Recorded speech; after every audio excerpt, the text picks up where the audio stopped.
Okay, Mr. Shane, can you hear me? I can. Okay, cool. Well, we can hear you too. So Great. we are live and recording.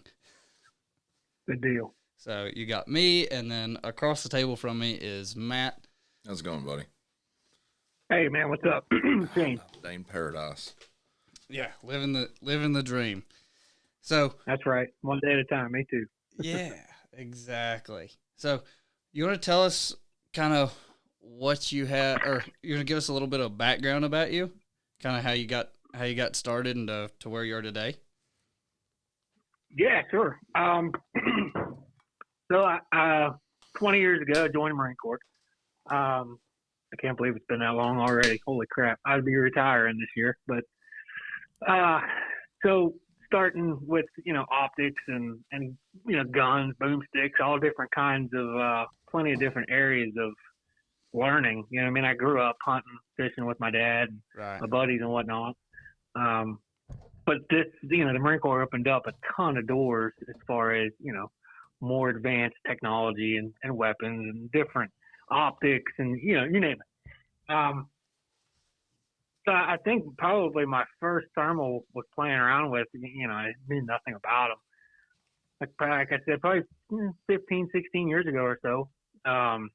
And, we, the three of us can tell you how far that's come since then. So back then it was neat, but it was weird at the same time. You know what I mean? We were so used to NVGs, the night vision. We were so accustomed to those with the IR lights that's kind of like that was gospel for us. You know what I mean? Like thermals was just weird, and you know what I mean? Yeah. So I kind of want to hear more about that because I didn't have that same intro. So I went straight from not being able to see shit at night straight into the thermal world. So what was that like?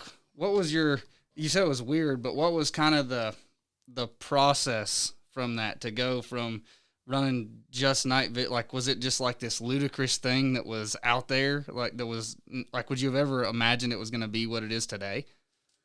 No, not I never dreamt it would be what it is today, especially how far thermal has come. I mean, the thermal weapon sites that are out there nowadays, if they're just unbelievable. Oh yeah, I So mean, no, it go ahead, sorry. oh, you're good. I was just gonna say, like, with the IRA having the RS-75 out with the 1280 core. I mean, you're talking about that seems to be light years ahead of what we had just a couple years ago, and I can only Yeah, imagine where it's gonna go from here. right. If you think 15 years ago, again, I'm gonna go way back. Like I said, we had thermal on the gyro cams and whatnot for our different little our little patrol bases, and we had a village stability point that we lived in. So we lived down in the middle of nowhere, and kind of like on the outskirts of a village in Afghanistan. So we had a tactical operations center. We had all kinds of stuff to be able to watch all 360 all around where we were staying, where we were living.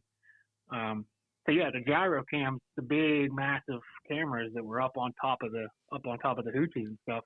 It was neat. That was my first real interaction, like hardcore with thermal. And you talk about the heat tracking, and Right. it So was crazy. what was your application there with the thermal? How were you applying it? We were just doing like Overwatch, if Okay. that's what you mean. Like we were just scanning 360 around where we were kind of living. Okay. So we, at night we just all take turns. Each person would have an hour watch or whatnot. And, that was my first 2011-ish. So yeah, you're talking 13 years ago, That's first time. that's pretty cool. And It it's was so wild, crazy man. that it's come so far in such a short period of time as well. Right. I mean, Right. Just a year ago, oh look at yeah. where we're at with I'm going to use IRA as an example here, like the MK1 with, that was my first 640 resolution scope to now. Oh yeah. The MK2 and the Hybrid 75 and the, I mean, it's just It just goes on the and Rick, on. yeah, the Rick Sleep 6. I mean, good Lord, man, it's crazy. So that's so as far as what I'm familiar with is I'm very familiar with the IRA products, and I'm very familiar with the Pulsar products. I have not. Gotcha. I've messed with a handful of the AGM stuff, but pretty much all the all the IRA stuff for the most part, and all the Pulsar stuff for the most part. But I have not seen anything out of the Ricks, but I've heard all sorts of stuff about it. So what's kind of your opinion on, like, where do they stand as far as like in the tiers of the companies?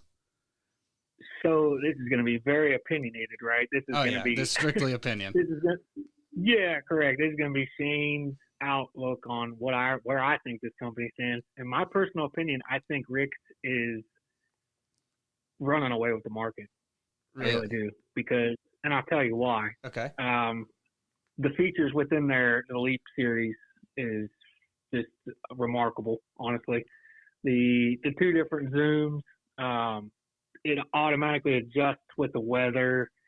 I want to say I believe every model down to the Storm has the recoil automated records for you, so you don't even have to really record.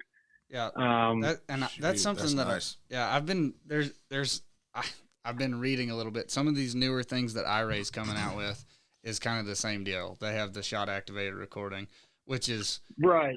It's really a nice feature, especially like we record all the time, and then we'll be like, "Well, shit, we forgot to hit record," or whatever, and then it's over. But that was something that the very first thermal I had was a FLIR, and it had that. And so I thought, well, that should just be a staple across the board. And since then, I've yet to have another one that has shot-activated recording. Right. Yeah, I ran the Hybrid 50, which has that as well. It's crazy.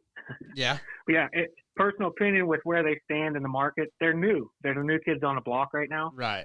There was a lot of bad talk at first about where they're from, what they do, bugs within their units, and so on and so forth. They're heavy, they're this or that. Right. There's a lot of bad talk at first, but now, after SHOT Show, I think they're really spinning their wings, and I think Rick's is doing a really good job of promoting their pro staff as well. I mean, they're putting all of their content out there in a really good way. Right. And it's tasteful. I think Rick's is doing an excellent job. Yeah, that's really cool. See, I don't know anything about them, so I don't have an opinion one way or the other. I do know out of everything that I've experienced, I'm an IRA guy through and through. Me too. I have been for a long time, man. I've been an IRA. I've ran the Pro. I've ran the hybrids. I've ran the G series. I've ran quite a few units, man, and killed a bunch of dogs with, a bunch of coyotes with strictly IRA. But now, I kind of got put into the Leap. The Ricks area, and man, I'm a pro staff. Do a little bit of outside sales with Midwest Thermal Optics, out of Walnut, Illinois, and so yeah, I kind of rotate, if you will, between what they want to see. Right, this brand, that brand. So, yeah. So I've always I really didn't want to glue myself to a specific company, if you will, as far as like IRA or AGM or whoever, because I knew I'd constantly be rotating, which is great for me. I'll use whatever. Right, and then you get to experience the whole thing. Yeah, and I've loved every second of it, man. Midwest Thermal Optics out of Walnut, Illinois, it's just been, and I'm not trying to go crazy here on the sales part, but they've just been so good to me. They're so good to all their pro staff across the country. They've done really well. So that's awesome. Now that I'm into the Rick stuff, I've ran the L6, ran the L3, Storm S3. I personally run now the ST6 helmet-mounted monocular, which is just phenomenal. Goodness, so have you ran the RS75? Or I'm sorry, the RH25, the Ricoh Micro? The RH25. I have not. A buddy of mine, pro staff with Midwest as well, he has one, and he just did a side by side content.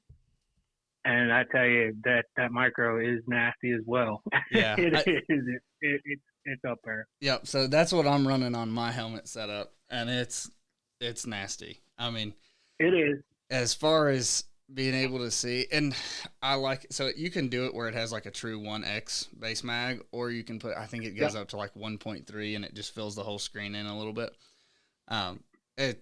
It's phenomenal.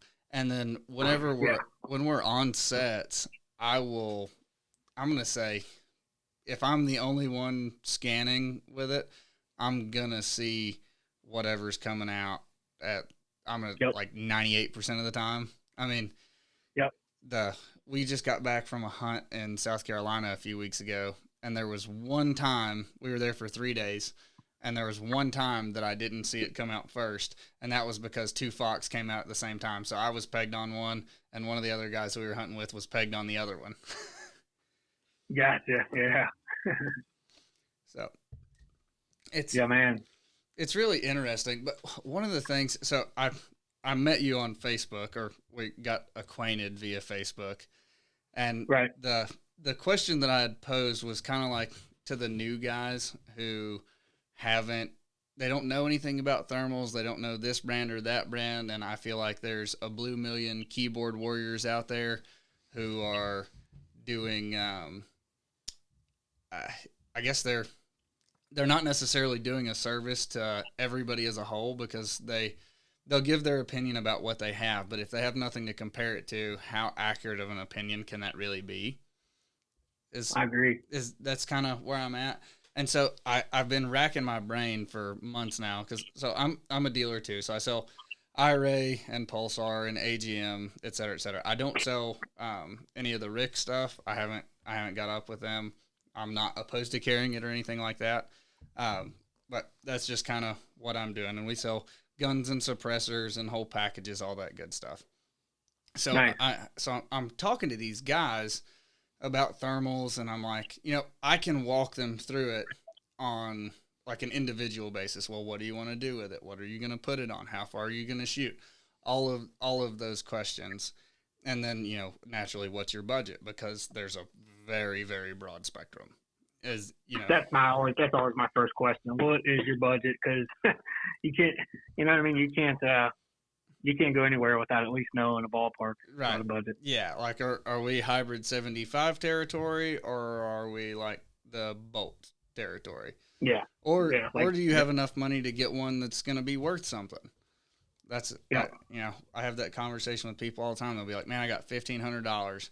Like, how long did it take you to save that up? And they're like, well, 6 weeks. And I'm like, well, save for another 6 weeks and spend $3,000. Get you what you want. Yeah. Yep, absolutely. That's usually kind of where I go about too, $3,000.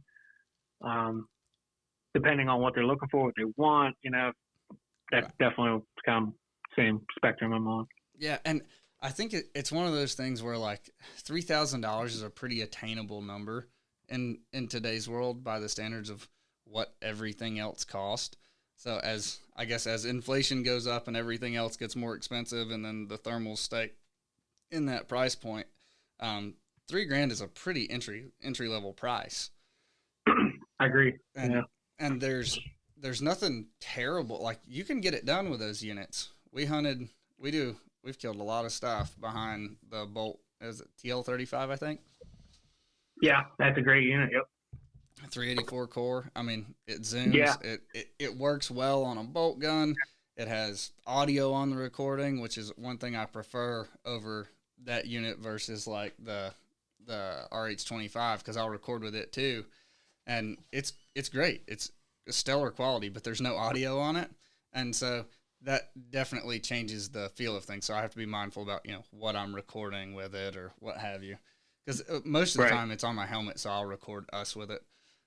So we're not staring down the barrel of a gun, that kind of thing. But I'm wondering, I wanted to bounce some ideas off of you and Matt. He's here too. He's just not saying much. He's just soaking it all in. And Matt's, just so you know, Matt's a newer guy into the thermal world. So it's like we kind of have like this pro versus Joe thing going on. So he has questions that I don't even think about, because I've just kind of done it for so long. And so we're all these new guys, I guess back to that, all these new guys that are coming in, it's like, what could we do to help them make an educated decision on what brand or what type of unit they want, at what range, that kind of thing that they're gonna get. Because I feel like if there was something that was like really great out there, you would have far less people going to the Facebook pages and going, "Hey, what about this one between I'm trying to decide between this one and this one." I think that it's. I know exactly where you're going with that, and I can agree. I think that the thermal world, again, this is just my opinion. I think the thermal world is evolving so fast at a rapid pace. I think everybody's trying to find what to do on a sales point to help people make smart decisions, right? Whether they want the IRA this or the AGM that, or what's the difference? Well, that's 640 by 512. Why is that different than this 640 over here? I can definitely agree. I think it's just evolving so fast. I think everybody's just trying to The biggest jump thing in about the it stream is and swim. like has to do with like vehicles. You got your Ford, your Dodge, your Chevy. You have all your top competitors, and then it's going to be the guys you're hunting with, what they're running, and what you're seeing through that. It's like Right. if they don't have several different brands out there, if he's using an IRA or, so on and so forth, then you're going to see that and, well, that's what I want. Yeah, definitely. Yeah, Definitely. Oh, go ahead. I was just going to say, we can put out 100 different videos, right? Yeah. From 10 different units. But if you don't have, and I'm by no means an expert here, I'm not saying that, but if you don't have a trained eye to really look for specific things that you, as the guy behind the scope, are looking for, it all kind of is going to look the same, right? And then it becomes overwhelming. It's like going to a store and smelling a bunch of different colognes. By the fifth or sixth one, they all smell the same. Yeah. Well, and then with that too, like Ultimate Night Vision does an excellent job of putting videos of shooting pigs up that it'll be behind this scope and then this scope and then so on and so forth. They'll go through the whole IRA brand, whatever it is, and it just flips back and forth between the two, and you can say, oh, there's a difference like that. But the other thing is everybody's not in Texas, and right, that plays a pretty big role, in my opinion anyways. And I don't know what all the weather is in Texas and how it goes, but I know it's not the same as it is where I'm at in North Georgia. And it's probably not the same. Definitely not the same up here. Yeah, No. Exactly.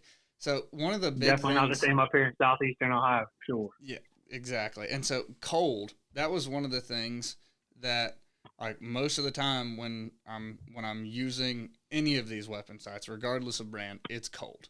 It's nighttime and it's wintertime, and it's going to be pretty much the coldest point of the day.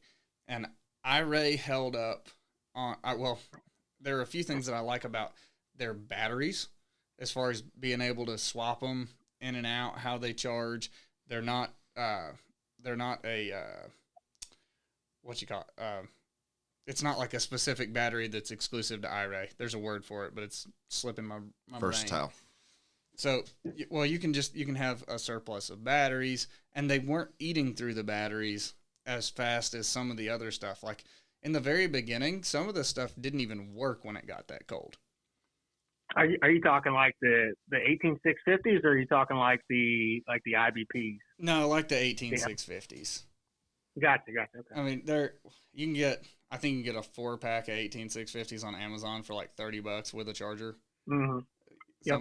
And I think the bolt uses like a 18500, so it's just a little bit smaller. Right. Yep. But then again, same thing. You can get a pack of 4 of them for like $30. And then part of the reason I guess that I'm so sensitive to that is I have some guys that I know. Luckily it didn't happen to me, but with Pulsar, they discontinued some of the Pulsar batteries from when they got started from the beginning. And so now their batteries are going to crap. Pulsar doesn't have any, and they're just kind of shit out of luck because they can't charge a scope that at the time, they paid a couple grand for or whatever it was when it came out, and it's basically worth nothing. Yeah. Yeah. So yeah, that's no fun at all for sure.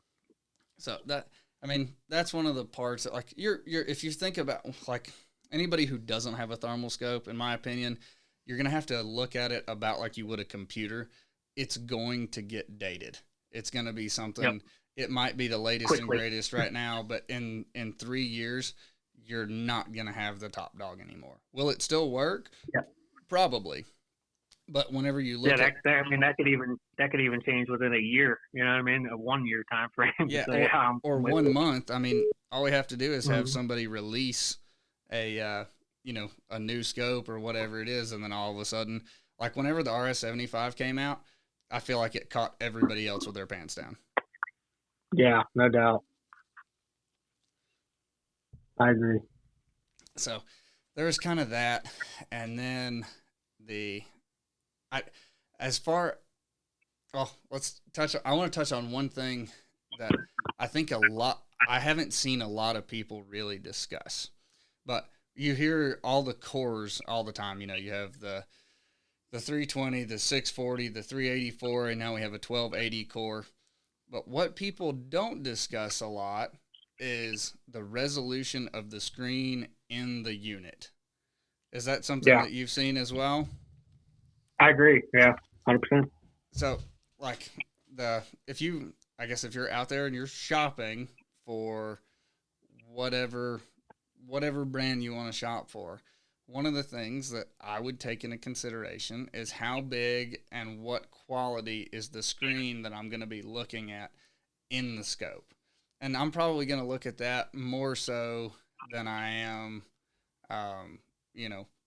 whether it has 72 color palettes or anything. Like, some of them, they have 15, 16 different color palettes.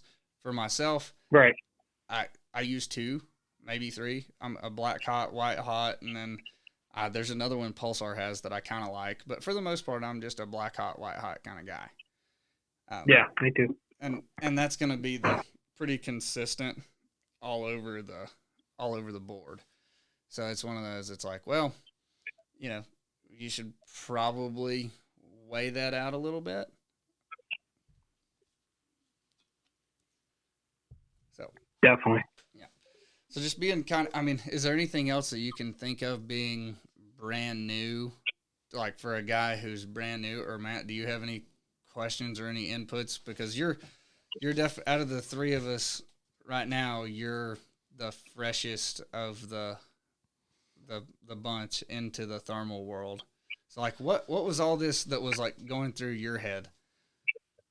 That's what it boils all down to, is what the budget is and what you're going to go with it. Because if you're the guy that likes to get out once a week, shoot things, and then go back home and do the family life, then you need to stay in that $3,000 budget. Now, if you're the guy that is going to be going out and shooting coyotes off people's cattle and this and that and that and this, then you're going to want a whole lot better unit because you're going to be using it 24/7. I think I could agree with a lot of that. Mm-hmm. Yeah, I can agree. It's hard to dump. It'd be really hard to dump 10, 12 grand into a unit that you're like, all right, let's get together every 2 weeks and try to shoot some coyotes. Yeah, for 3 months out of the year. Yeah. But if you're that guy that, lives in North Dakota, South Dakota, Wyoming, that's like part of his life. Right. And yeah, it'd be an easy, throw the money into it because I'm going to be looking through this thing every night or every couple nights. Right. I need it to work every night. It's more of I guess at that point, it's more of a tool than a hobby. Yes. Like, I guess a necessity would be the way to put it.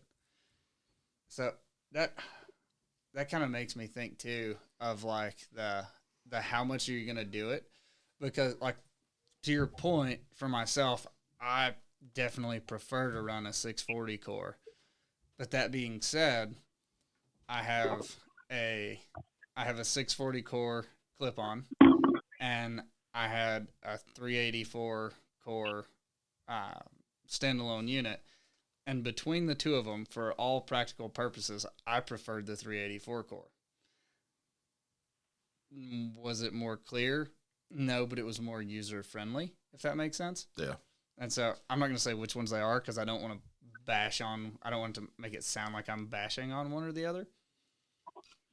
But do you have any similar experience with that, Shane, as far as like preferring a cheaper unit over a more expensive unit?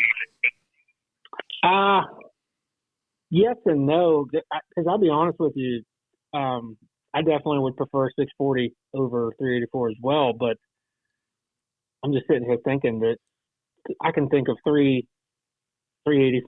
three different 384 units that are phenomenal. That, like you said, user friendly. Yeah.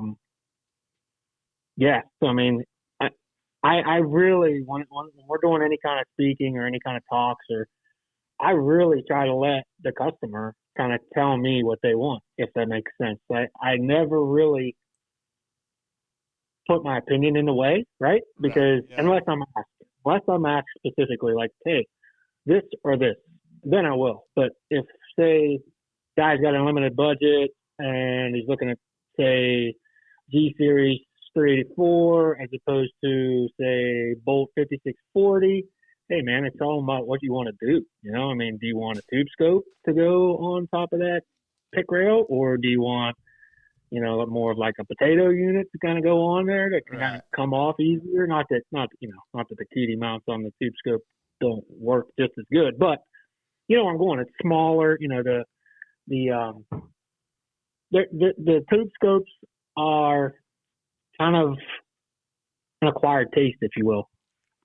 Yeah, and so I really, as far as like giving somebody an advice for a cheaper scope, I think that was the question, right? Like trying to go a different route with a cheaper. I mean, I guess the moral of the story is the price doesn't always dictate better. No, correct. Yeah, no, definitely not. Definitely not. And that's where I'm going to use Rick's as an example again. I mean, that SC6, man, is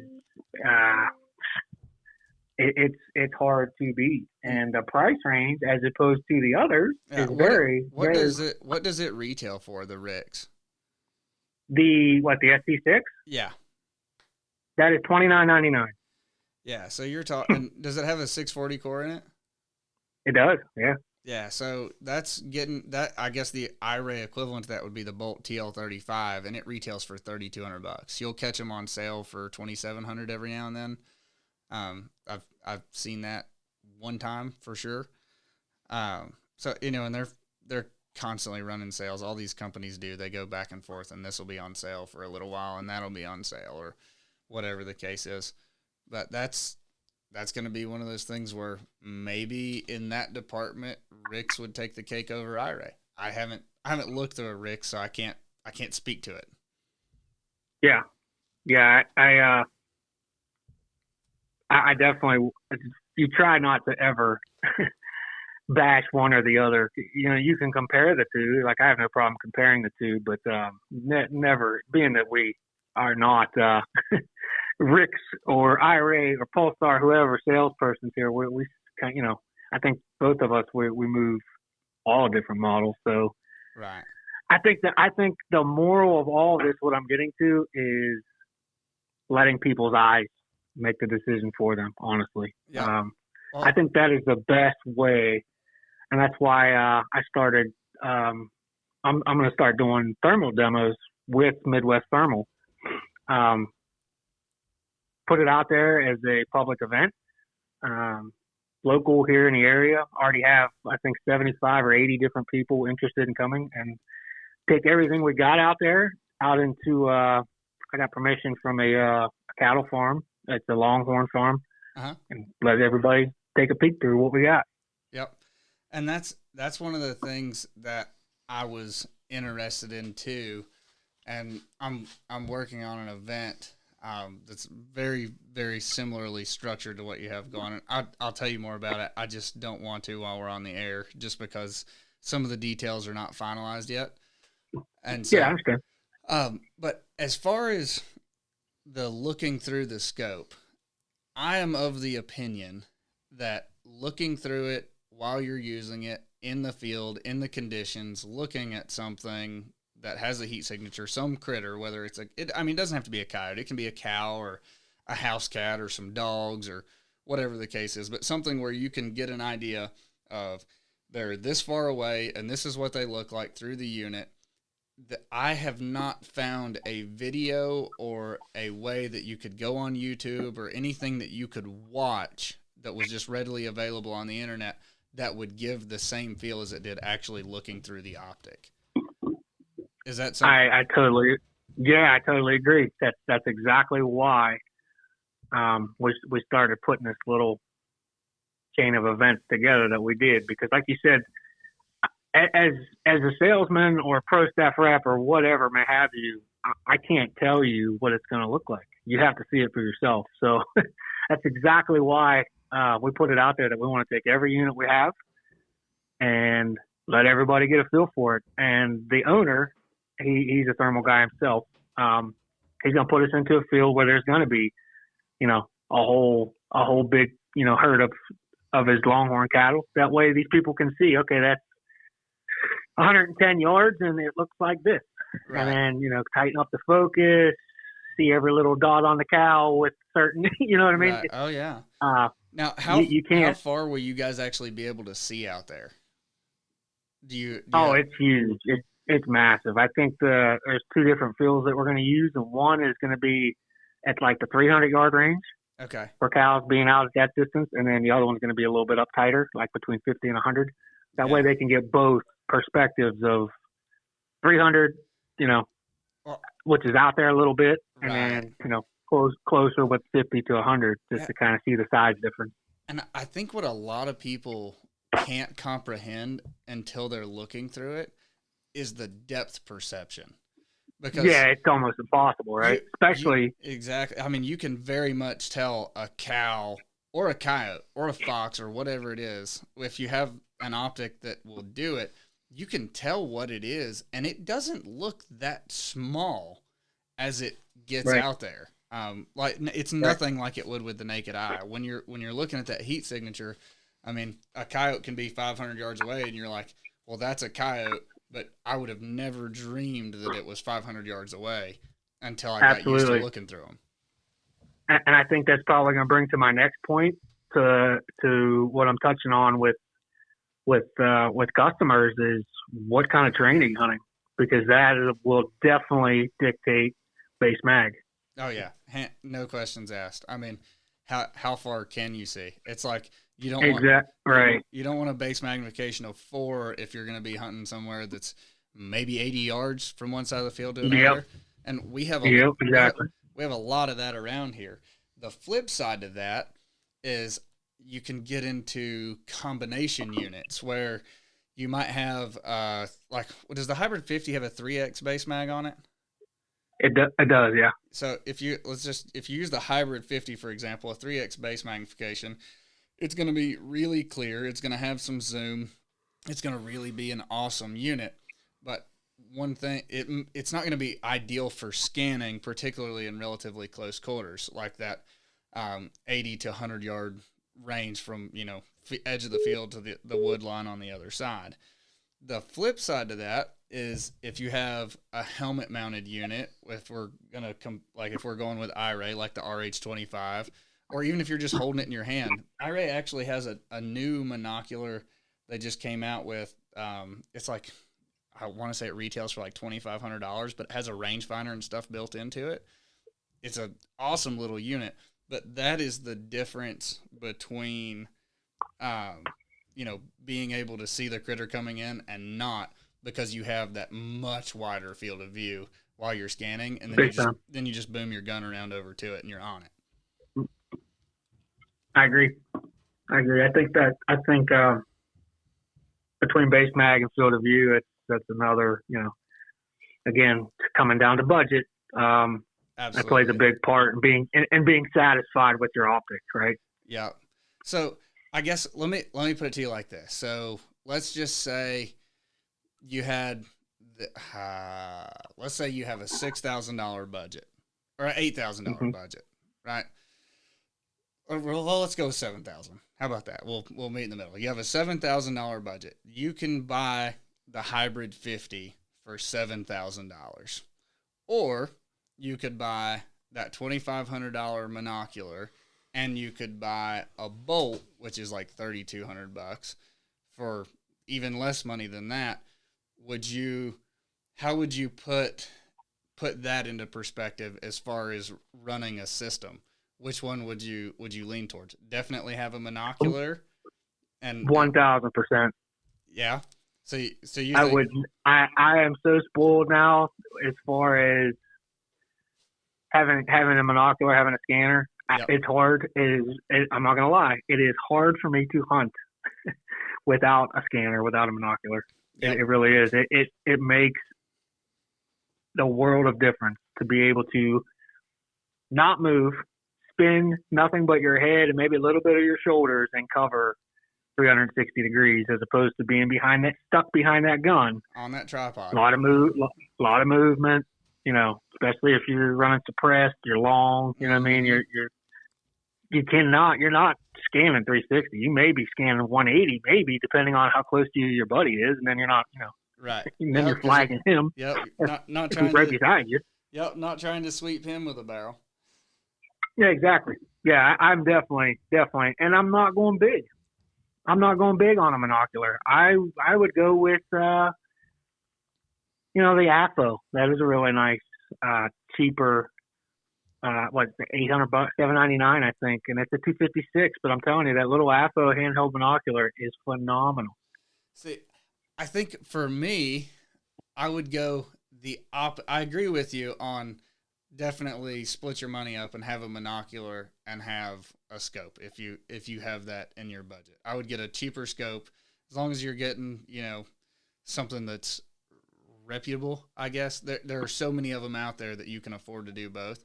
But I think I would flip the other way because I spend so much more time looking through the monocular, whether I'm holding it in my hand or helmet mounted. Like, I get headaches, so I'll wear my helmet sometimes, and then I'll just hold it in my hand other times and just stick it in my pocket. I'm usually wearing a good-sized jacket or a hoodie, and I can stick it in the hoodie, and it's not a big deal. But I look through it so much more that from an eye fatigue standpoint, and because we'll literally hunt all night. I mean, a lot of times we'll put the moon to bed and watch the sun come up as we're getting done. Oh yeah, us too, man. So, we do that a couple nights a week at least. Yep. So I'm like, well, I really, I'm of the same nature as you. I'm spoiled. I have both, right? Like, I have the good scope and the good monocular, but I feel that the good monocular would be key. And the only reason I say that is I ordered one for a guy that was, I guess, a 320 core? Does that sound right? 340? Yeah, 340. Sorry, brain fart. And the unit was like $1,700, which is not cheap by any stretch.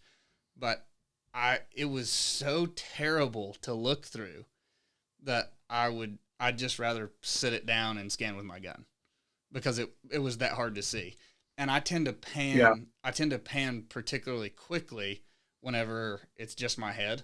And so I'm going back and forth in a very swift motion. So I want a scope that's going to keep up with that. Right. Or a monocular, however you look at it. I know what you mean. Yeah. So that's one of those things where it's like, it all falls down to preference, right? It's like, well. Yeah, big time. Big time. That. I'll kind of caveat off of that, or not caveat, but I guess I'll play devil's advocate, if you will. Yep. So I'm going to steal my buddy's lines here. Okay. Wes Manasmith, really good buddy of mine, salesman for Midwest Thermal for Ohio. And he put it to me like this, because we talk a lot about different things, and he made the point. He said, I've never heard of anybody killing anything with a scanner, with a binocular. I've got a story for you. He said, I don't know why anybody wants to be, if you're on a X amount of dollar budget, why that they would be so concerned about having a higher end monocular, and that kind of I could, put into perspective to I, put more. But I was gonna say I could see where that would work, but it would definitely be a. It would depend on what your budget was. So oh like, yeah, for so for so for sure. if you have the $7,000 budget, I'm gonna say you're gonna have an adequate scope because like the Bolt being $3,200. I know I keep going back to it, but it's just an awesome scope for the money. Oh yeah, it works. I have no complaints about it. Is it as clear as the RS75? Of course not. It's not as clear as the 640 course, but is it plenty clear enough? Absolutely. I mean, there's. I'm not wondering if I'm shooting a dog or a coyote or somebody's house cat or a cow or what. I look through it and I'm like, I know exactly what I'm looking at. So I guess if you had to get a garbage scope or something that was below that kind of $3,000 tier that we talked about in the beginning, then I would say, yeah, maybe run a slot monocular would be better than no monocular. But if you have an adequate scope, like if you have that budget where you can get into a good monocular, because $2,500, $2,000 to $2,500, that's going to get you a pretty decent monocular. for a fact, yeah. From a variety of vendors, and so whenever I look at it like that, I'm like, okay, well, that definitely makes it a different thing. But I have a story for you too, because you said you've never heard of anybody killing anything with a monocular. Are you familiar? Well, I guess unless it's mounted. well, it kind of goes back and forth. Are you familiar with the Pulsar Krypton?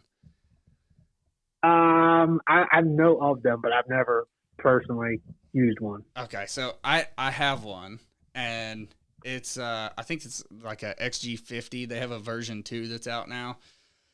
Pretty cool little unit, really, really versatile. It has a bunch of different mounts or adapters that go on there where you can slide it over different size bell housings of scopes to just put it on a regular day optic. It has a pick rail option where you can put it on just slap it on a pick rail and go from gun to gun. And they did a pretty good job with the heights on it. It works on most anything that I have. I've even put it in front of a razor before, just to see if I could, as a base magnification of 4, or I think it's 4.5, and it worked. But nevertheless, that's what I'm working with, and I decided that I was going to go hunt by myself, and I was just going to use this unit, and so I was recording with it. I was calling. There was some folks that had a problem with a fox that was kind of terrorizing some of their stock and getting their chickens, that kind of thing. So I thought, well, I'll probably kill something. It should be a pretty easy set. So I go in, and I had to look. I didn't have any idea where it was going to come from, because I had to set up on the same wood line that it was going to come out of, if that makes sense. So so like straight in front of me was woods, but to my left and my right were lanes. So it would have been like big 180s back and forth. So I'm like, okay, well, I turn the call on. I'm playing Kit in Distress. Not kitten, but kit, like a fox kit in distress on the Fox Pro. And I'm just scanning. I'm just holding this thing up to my eye. And I already have the adapter and stuff on it for it to go on the bell housing. And out of the woods comes this fox. And it's the opposite direction of where my gun and everything is. And it is coming to me at a dead run.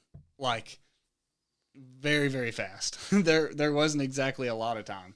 So I fumble around and slap it on the gun. By the time I get on the gun, it had already it noticed me, turned around and went the other way, and I gave it a good whoop. It stopped, and I shot the fox. So for just for what it's worth, I guess that's about as close as you can get to killing one with a monocular, unless you have it mounted with a gun. Yeah, no doubt.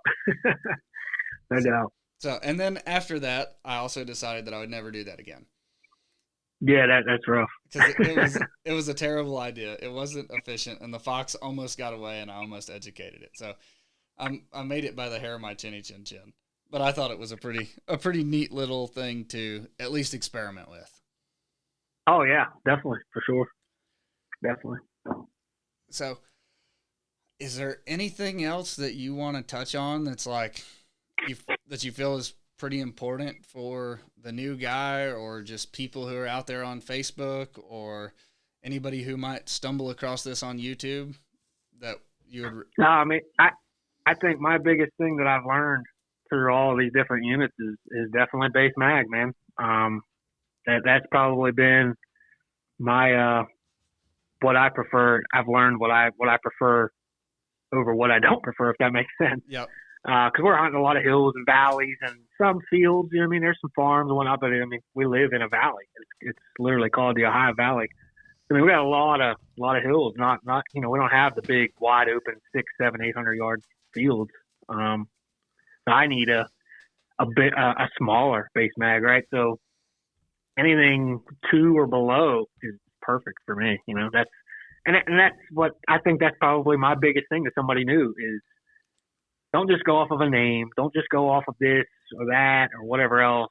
Dig into, learn the components. I think learn the specs of the optic before you dive into something, because you may get it. You may watch 1,000 videos on it on YouTube or on somebody's Facebook, and then you get it home and you get it out onto your grounds, and you're like, this is way too tight. This is 3 power. This is 3X base mag. This is too tight. I can't even see anything. You know what I mean? That's. Yep. And I think where I really learned that was, I think my favorite unit, honest to goodness, my favorite unit I've ever had on mounted to a gun was the iRay Pro. The dual field of view, that thing, it taught me so much. So are you familiar with the Pro? No, I'm not. So it dual field of view. I think iRay was the very first to ever come out with this. So now AGM's got one, the Clarion. But it starts with 1.5 base mag on 50, and then with the twist of a scope, at the front of the scope where your focus knob is, the whole scope rotates counterclockwise. Okay. And it goes to 25 millimeter at 3x base mag. Okay. So you talk about being able to scan. If you're not able to get a monocular, I mean, it's a higher end, it's $6,500-$7,000 scope, but right at 50 millimeters at 1.5 base mag, dude, I could scan like nobody's business. Makes a lot of sense. It was so nice, and on the 640 core, it was beautiful. And then you watch seeing something come in, reach up, twist it, a half turn counterclockwise, and now you're at 3 power base mag at 25. And you do not lose resolution. So it's gorgeous. That's really cool. Some of the videos I put together, it looks like, it's at 50 at 1.5, and then, I'll see a dog coming in, and then I'll reach up, twist it, and then it's like, whoa! It's like that just morphed into 3x base mag and didn't lose any clarity. It's pretty wicked unit, man. That's pretty cool. I'm gonna have to dabble with one. See, yeah, because I think that would probably work pretty well for our application here too, as far as the way we hunt. We don't have great big open pastures or anything where you can see for hundreds and hundreds of yards. It's not. Yeah, that's not the area we live in. But so as far as that goes, because I have to agree with you that base magnification is like really, really key. Where would you put the tier at as far as like how would you separate that out between a 1X base mag, a 2X, a 3X, a 4X? Like where do you, I guess obviously you can see a long way. I mean, I could probably shoot a coyote at 300 yards with the RH-25 with a 1X base mag. But the flip side to that is I can't scan with a 4X base mag inside of 100 yards. So where would you put, like if you were going to cap it off, I guess almost in reverse, like where does the base magnification become too much? Like you need at least 300 yards for a 4X base mag, or do you need 500 yards? Honest to goodness, I'm going to sound like I'm diverting here the question, but I think it honestly comes up to the person. You know what I mean? It's all about who's behind that gun, because you could be 3X base mag at 100 yards and be scanning and be just happy as could be. And then you put me on it, and I'm like, oh God, this is so tight. This is way too. You know what I mean? It all comes down, I think, to personal preference. Now, my personal preference, if you were asking something like that, anything 200 or less, I don't need any more than 2X base mag, man. Honestly. Yeah. Now you get into your bigger fields, 3, 4, 5, 600. Yeah, I mean a 4X base mag would be great, but you don't have to have it. No, I don't think you have to have the 4X base mag anywhere. Honestly, I mean, like John Collins, old Fox Pro, he'll tell you, yeah, these guys can kill them at 400, 500, 600 yards. I want them at 50. Right. You know what I mean? Yeah. I want them at. I want to be able to take 6 steps in front of the X24, the Super Revolt, or whatever I'm calling, and boom, there lays a dead dog. James O'Neill's the same way. He's like, yeah, man, I can see him at 1,000. I can see him at 700. Right. But I want to kill him at 25. Yeah, I want him at 25, 40, 50. I mean, shoot. I think I've missed more dogs at those closer range, but that's for another story. We'll talk about that on another time. Yeah. Well, it's one of those things too that I guess it depends on how you prefer to hunt. But I think there are a lot of guys who like they get off on that long distance deal, and if they're doing that, they want, or maybe they have a system set up where, you know, a lot of guys, they'll run a shotgun and a rifle or whatever, and then maybe you're both running a rifle, but if one gets hung up at a fence row at 500 yards, you want to have the capacity to get it. Or some people might just want to lay down on top of the truck and just do that. Yeah, for sure. I mean, look at Heath Baker, man. He's another good example. I don't know if you follow Heath at all, but I don't. He goes out. We're supposed to connect with him. I talked to Rodney at Predator. Sorry, my dog is like trying to get all wrapped up in the cords. But I talked to Rodney at Predator Tactics, and I'm gonna try to connect with Heath Baker. I don't know him. I've looked him up a little bit, but I'm curious to hear what you're gonna have to say about him, because from everything that I've heard, that son of a gun is a coyote killer. Dude, he is a monster. And I don't want to get too much into his personal life, but he just had a pretty bad car wreck within the last, I want to say 2-3 months. Yeah, that's maybe what I heard. Maybe longer. Killing him but on crutches, right? Yeah, he's out hunting coyotes on crutches, dude. Yeah. Does all of his hunts live. Dude is a freaking monster. I mean, he is the epitome of grind, baby. You know what I mean? Just keep grinding. Don't stop. Don't keep fighting. Keep grinding. I mean, and I follow him pretty well. Yeah, man, he's a huge inspiration, and not just for the coyote killing part. It's just who he is, just the fact that dude's out on crutches killing dogs. I mean, come on. Yeah, like you gotta have a drive to do that. And I mean, I think that's something that's pretty important, that while it's on the table that we should probably touch on. It doesn't matter what brand of optic you buy. It doesn't matter if you run thermal or night vision. It doesn't matter if you spend $18,000 or $1,800, or if you run a Fox Pro or a Lucky Duck or whatever. It doesn't matter if you shoot a 308 or a 6.5 Creedmoor or a 223 or one of the new Arcs or Creeds or whatever it is. You got to have the drive, and you got to get off the couch and go out there and hunt. That's it. Yeah. And, well, all of the above. Mm-hmm. Yeah. And I think, go ahead. I was just going to say, there's nobody that's going to hand it to you. You know, you see a lot of these Predator pages. I'm not going to name any specific, but you see all these guys what sound they want. Yeah, what sound? What's this? What's that? Then you got to go out and learn it. I mean, don't get me wrong. We've listened to a lot of different podcasts over the months and over the years, and it's helped tremendously. But I mean, still, they give you you have to learn woodsmanship. Yeah, they give you a 7-8 sound sequence, maybe 10, 12, 15 sound sequence. But if that don't work, are you done? You're going to put your gun and your call up and go home and be done with it? No, you're going to go try something else. Yeah. You know what I mean? And if that doesn't work, you probably need to go somewhere else. So, like, we went to some pretty untapped country, and I will say that it was untapped country. But we hunted in 3 days. We hunted for like 32 or 34 hours, something like that. We were whooped by the end of it. The entire time we had 2 dry stands, and I played 2 sounds. Wow. We killed, I don't know, what did we end up killing? Like 16 or 17 different things. It was a bunch. We killed a pile of foxes, and The place is that was overrun with recent? foxes. yeah, it was right before fox season ended. It was about a month ago, I guess. Okay. So we caught it right on the tail end before the season closed.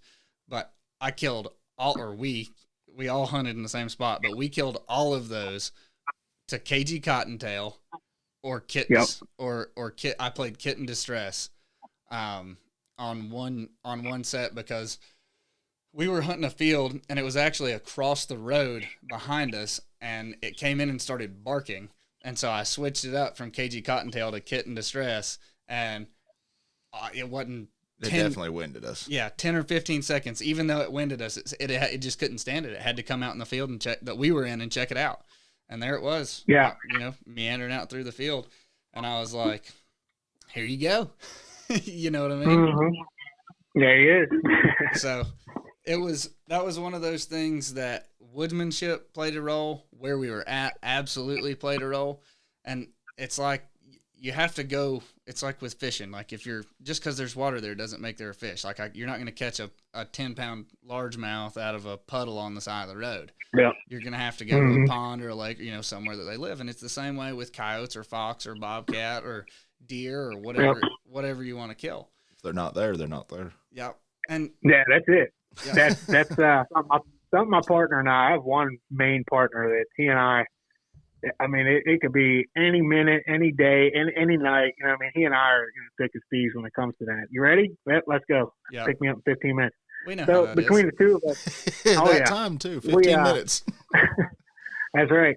Brian and I have 2 different, very calling styles. So I mean, like you're saying, this, KG's perfect to throw out anywhere, right? Anywhere, anytime, any place. Mm-hmm. That's kind of what we're getting at. Like I'm pretty aggressive, Mm-hmm. I guess. You like vocals? I go right for, I'm all vocals, man. I'm a vocals guy. Tori Cook kind of really instilled that, if you will. I followed him for a long time. I mean, I still do follow him a lot. You're gonna have to come over here to the East and hunt with us, because I would love to hear somebody who's a pro at running vocals to get.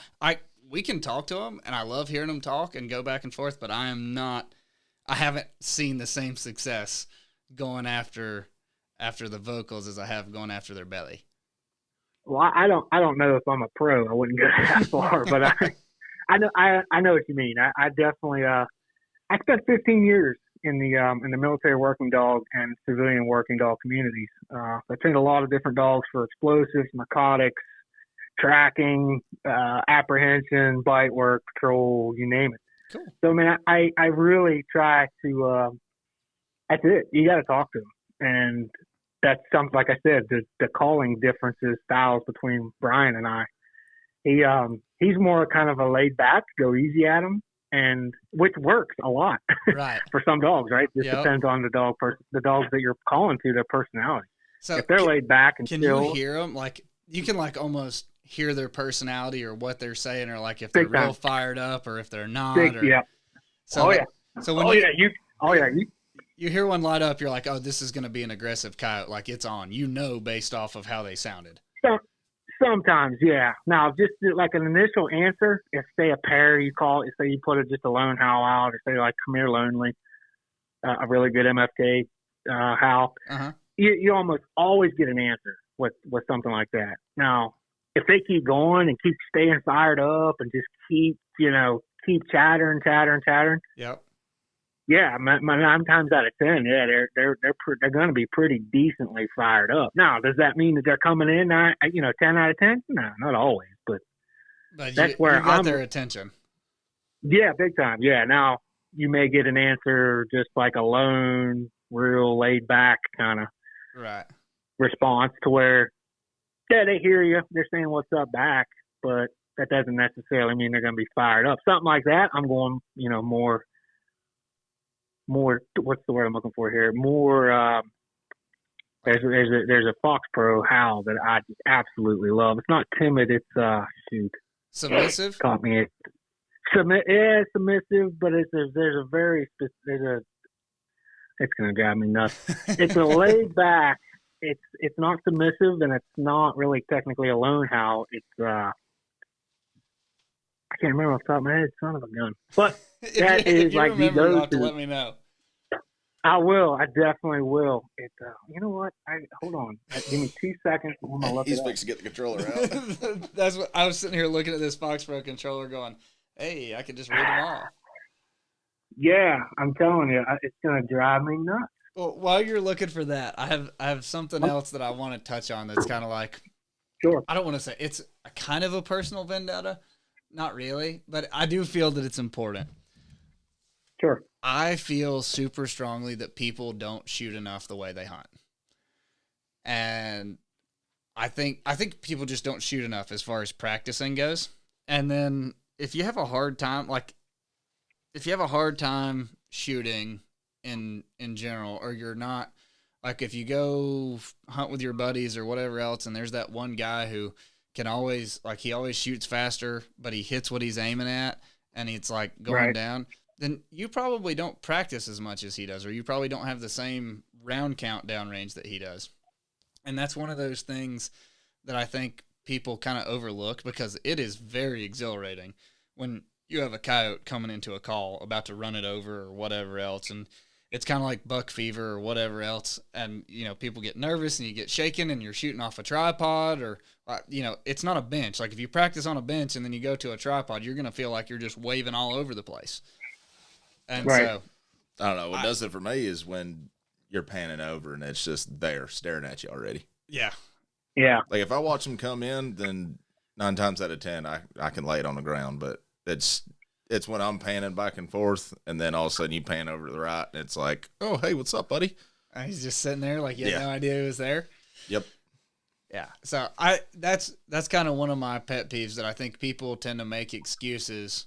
Oh, it was my scope, or it was my gun, or it was my equipment, or it was it was whatever. But in reality, you probably just need to practice shooting a little bit more. Absolutely. And Or a that's lot more. something that we, yeah, and that's something, honestly, we do as well. We try to shoot as much as we possibly can, you know. I mean, But I agree. If you had like if you were gonna guess, like, how many rounds, regardless of caliber, do you think you put downrange in a month's time? Like a good month, not one where you had a bunch of hiccups and haven't got to shoot, but just a good regular month as like a baseline. How many times do you think you're shooting, whether it's at a critter or at a target or whatever the case is? I would say at least twice a week. At least twice a week. Probably between 5 and 10 rounds each.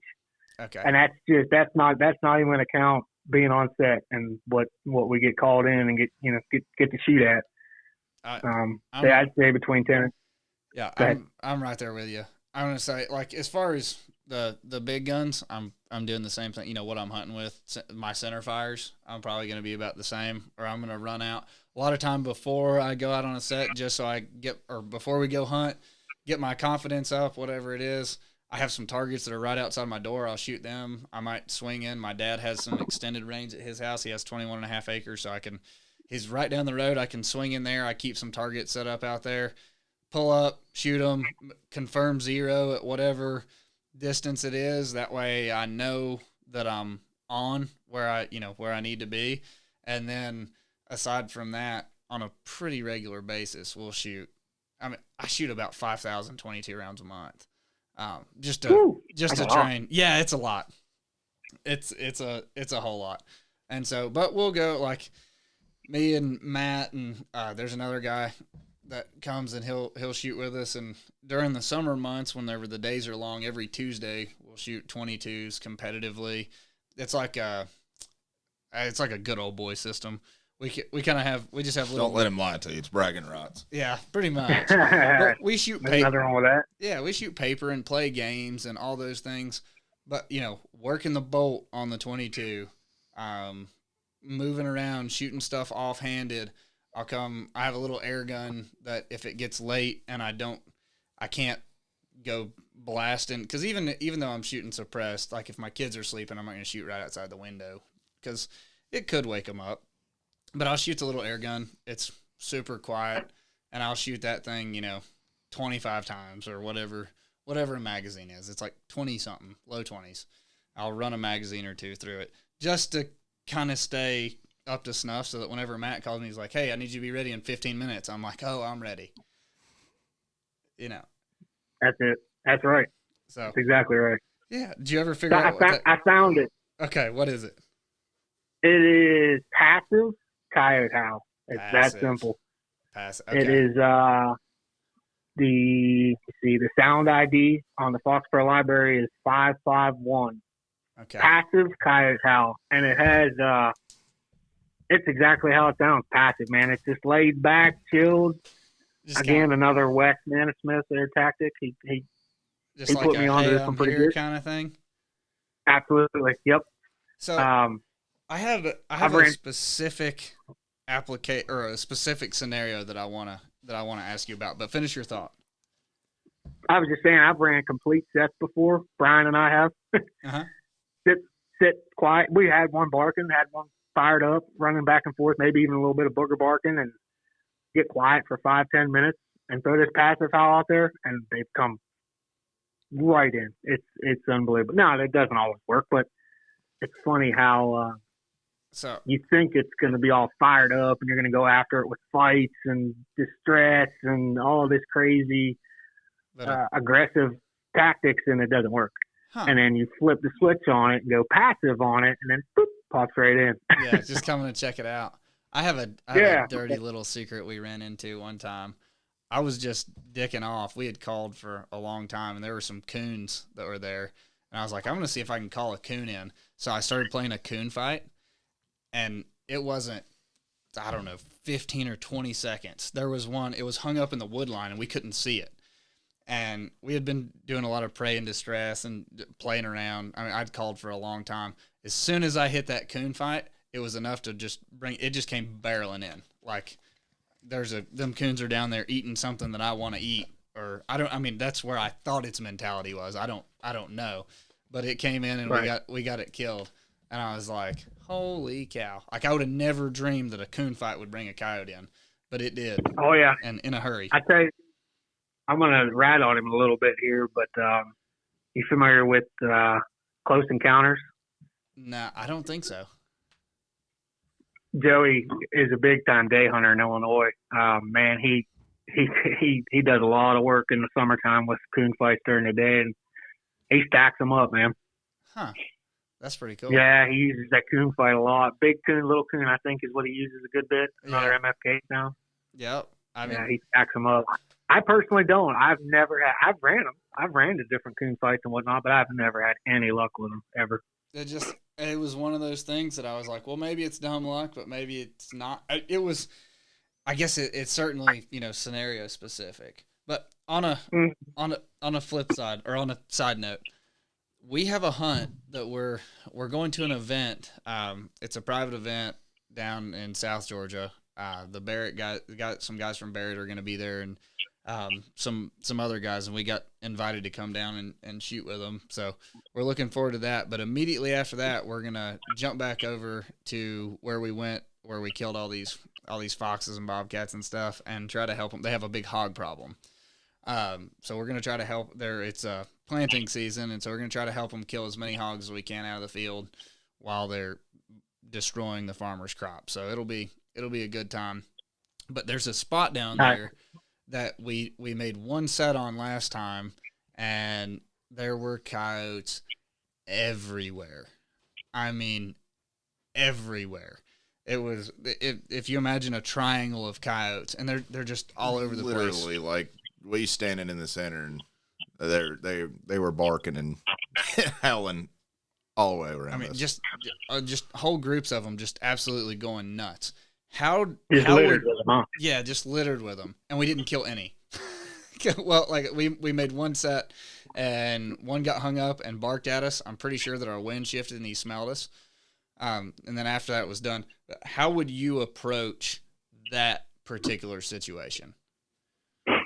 Kind of all around is what you're saying, huh? Yeah, just everywhere. Like close enough where the hair on the back of your neck standing up, going, where are they going to come from?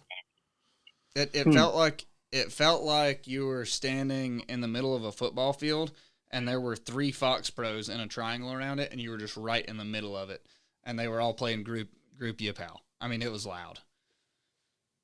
I think probably the first thing I do, obviously, is see what the wind's doing and try to hunt it the best possible way for a crosswind. That's the only thing I can think. That's the only thing I can think of. If you got, in a triangle and you're not going to call 3 groups in, right? So hopefully not. Yeah, I mean, personally, I would try time.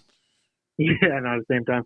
I personally would try to get somewhere on a tree line somewhere that I could get a good crosswind, maybe right to left, left to right, whatever have you. Obviously, put your call give you some opposite. space. You know what I mean? If you're going right to left, you're going to put it up to the right. Yep. And I would kind of probably go easy at him at first. Just something passive. Would you howl at him? Like a passive howl or something like that? Get them curious? Oh, yeah. I'm always, like I said, I think I already said that. I'm a big time vocal guy. Depending on, how much it's hunted, what all they've heard, whatever. To me, that doesn't matter to me. I don't care. Oh, this guy hunts this all the time. He's false per person. Okay, I don't care. But he doesn't call the same way I do. You know what I mean? We call different. So, yeah, I would, man. I'd go in and go passive at him first.